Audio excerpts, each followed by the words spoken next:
আসসালামু আলাইকুম, সবাই কেমন আছেন? আশা করি সবাই ভালো আছেন। আর আজকে আমি নিয়ে আসলাম এই অসম্ভব মজাদার চালতার আচার রেসিপি। কোনো কালার ছাড়া খুব সহজে আমরা এই মজাদার আচারটা বানিয়ে সারা বছর সংরক্ষণ করতে পারবো। আর এই চালতার আচারটা বানানোর জন্য এখানে আমি 3টা চালতা নিয়েছি। আর চালতাগুলো এখন আমি ছোট ছোট করে পিস করে কেটে নেব। এভাবে আমি কেটে ধুয়ে পরিষ্কার করে পানি দিয়ে সেদ্ধ দিয়ে দিব। আমি চুলায় বসিয়ে দিয়েছি পানি দিয়ে। এখন আমি এই চালতাটা সেদ্ধ করে পানি ঝরিয়ে নিয়েছি। দেখেন কি সুন্দর সেদ্ধ হয়ে গেছে। এখন আমি হাত দিয়ে সুন্দরভাবে একটু চটকে নিব। এভাবে আমি আস্তে আস্তে সব চালতাগুলো হাত দিয়ে আমি চটকে নরম করে নিব। এখন এই চালতাটা আমার চটকানো হয়ে গেছে। এদিকে আমি চুলায় প্যান বসিয়ে দিয়েছি। এখানে আমি দিয়ে দিব হাফ কাপ পরিমাণ সরিষার তেল। আর তেলটা গরম হয়ে আসলে এখানে আমি আস্ত কিছু পাঁচফোড়ন দিয়ে দিব। আর পাঁচফোড়নটা যখন ফুটে আসবে তখন আমি এই চালতাটা দিয়ে দিব।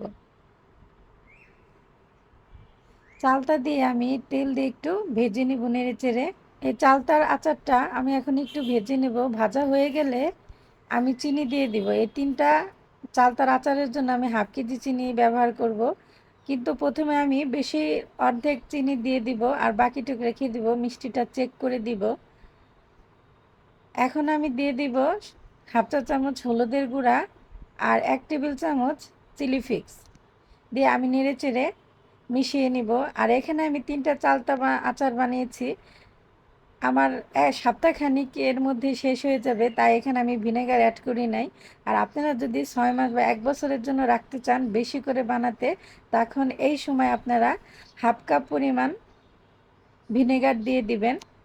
আমি এভাবে নেড়ে চেড়ে একটু টেস্ট করে নিয়েছি। আমার মনে হয়েছে মিষ্টিটা একটু কম হয়েছে। এখন আমি বাকি চিনিটুকু দিয়ে দিয়েছি। দিয়ে আমি এভাবে নেড়ে চেড়ে রান্না করে নিব। চিনিটা পুরোপুরি গলে একটা কালার চলে আসা পর্যন্ত। আর এই সময় চুলার আঁচটা মিডিয়াম আঁচে রাখতে হবে যাতে পুড়ে না যায় আর সুন্দরভাবে ভাজা ভাজা হয়। এখন আমি দিয়ে দেব হাফ চা চামচ লবণ আর দিয়ে দেব পাঁচফোড়ন গুঁড়ো 1 টেবিল চামচ। আর পাঁচফোড়ন আর এই লবণের সাথে এই চালতার আচারটা আমি আবারও নেড়ে চেড়ে মিশিয়ে পুরোপুরি না হওয়া পর্যন্ত রান্না করে নেব। আপনারা এভাবে চালতার আচারটা বাসায় বানিয়ে খাবেন, আশা করি অনেক ভালো লাগবে। আর এভাবে বানানোর পরে আপনার বাসার সবাই খেয়ে আপনার অনেক প্রশংসা করবে আর বারবার চালতার আচার বানিয়ে দেওয়ার আবদার করবে। আমার বাসায় তো এই চালতার আচারটা বানিয়ে আমি রাখতেই পারি না। আমার বানানো হওয়ার পরে বয়মে ওঠানোর আগে আমার এই চালতার আচারটা শেষ হয়ে যায়। আমার চালতার আচারটা রেডি হয়ে গেছে।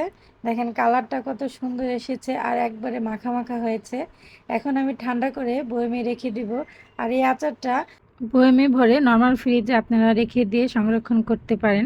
আর আমার এই সহজ রেসিপিটা যদি আপনাদের ভালো লেগে থাকে তাহলে আমার ফেসবুক পেজটাকে ফলো করে দিবেন, আমার ইউটিউব চ্যানেলটা সাবস্ক্রাইব করে দিবেন। আর বেশি বেশি লাইক কমেন্ট শেয়ার করে দিবেন। আর শেয়ার করে রাখবেন যাতে পরবর্তীতে আপনারা খুব সহজে চালতার আচারের রেসিপিটা পেয়ে যেতে পারেন। আজকের মধ্যে এখানেই। আসসালামু আলাইকুম।